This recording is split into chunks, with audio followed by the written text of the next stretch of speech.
Some of Clifford's friends, including Tommy Dukes, are at rugby, and they have a discussion about the relationship between the body and the future of civilization. Clifford looks forwards to civilization's utter elimination of the physical, to the extent of birthing babies from bottles. Tommy Dukes, always theoretically correct despite his personal sexual frigidity, believes that the salvation of civilization is in the resurrection of the body and the democracy of touch. Connie, as always, agrees with Dukes. Meanwhile, however, her own body is fading.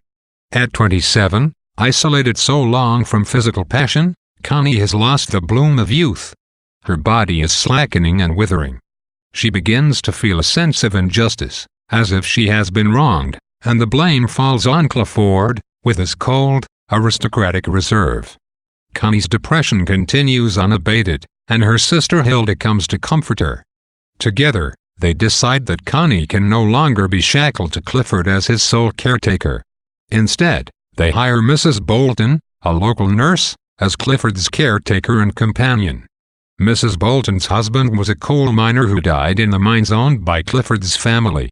She thus resents him as an oppressor and an industrialist, a member of the upper class, but, at the same time, however, she worships his wealth and nobility. Freed from the responsibility of caring for Clifford, Connie's physical and psychological health begin to improve. In her walks in the woods, she seems inexorably drawn to the gamekeeper, Mellors. She comes upon him one afternoon at a hidden hut, where he is raising pheasants for Clifford to hunt. Although he's attracted to her, Mellors resents her presence. Having been wounded in the past by love, he jealously guards his solitude. Connie asks him for a key to the hut so that she can come frequently, and Mellors becomes sullen and disdainful, shifting from English into the crude local dialect to mock her for her aristocratic pretensions.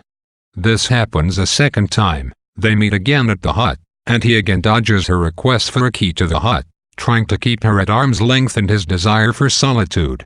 Still, in contrast to Clifford, Mellors seems an improvement. Indeed, Connie is developing a deep distaste for Clifford. Walking with her husband, Connie is struck by his insensitivity, by his inclination to intellectualize every physical sensation. She believes that, in his pursuit of success, he has become single-mindedly maniacal.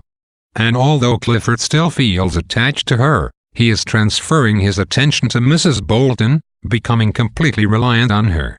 Even as he treats her with aristocratic contempt, he is like a small child in her care. And she is thrilled by her contact with the upper class.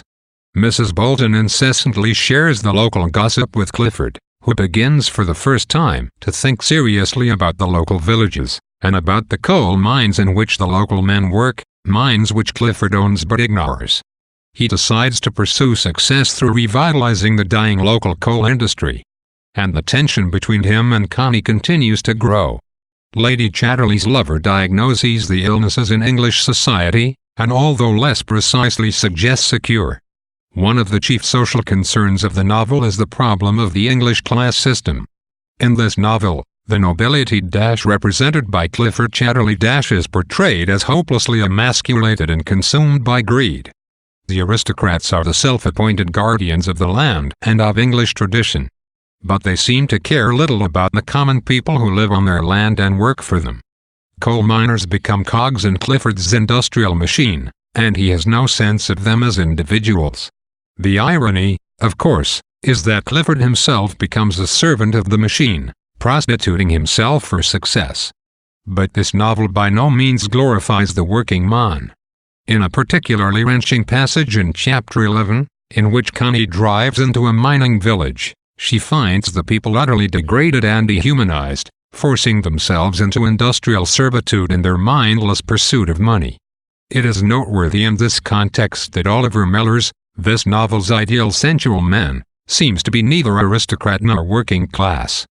Certainly, he was born into a working-class family, and worked for years as a blacksmith.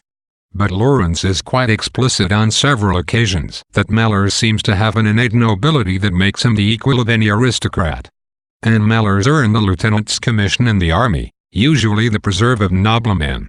Mellors is capable, the reader will note, of shifting between the high English accent used by Connie and the broad, coarse, Derbyshire accent used by the coal miners.